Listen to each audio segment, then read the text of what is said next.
புதுச்சேரி மாநில காங்கிரஸ் கமிட்டி மாநில செயலாளர் கோனேரி லோகையன் பிறந்தநாள் விழா முன்னாள் முதல்வர் நாராயணசாமி வைத்தியலிங்கம் எம்பி தலைமையில் கொண்டாடப்பட்டது. புதுச்சேரி மாநிலம் ஊசுடு சட்டமன்ற தொகுதி கோனேரிக்குப்பம் பகுதியில் புதுச்சேரி மாநில காங்கிரஸ் கமிட்டி மாநில செயலாளர் கோனேரி லோகையன் பிறந்தநாள் விழா முன்னாள் முதல்வர் நாராயணசாமி வைத்தியலிங்கம் எம்பி தலைமையில் கேக் வெட்டி கொண்டாடப்பட்டது.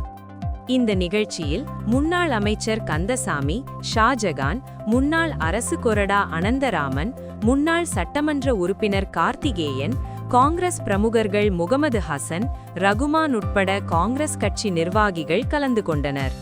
தொடர்ந்து விழாவில் கலந்து கொண்ட அனைவரும் பிறந்தநாள் விழா காணும் லோகையனுக்கு மாலை அணிவித்து பூச்செண்டு வழங்கி பொன்னாடை அணிவித்து பிறந்தநாள் வாழ்த்துக்கள் தெரிவித்தனர்.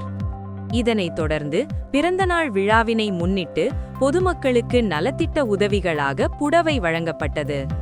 நிகழ்ச்சிக்கான ஏற்பாட்டினை கோனேரி லோகையன் ஆதரவாளர்கள் செய்திருந்தனர்.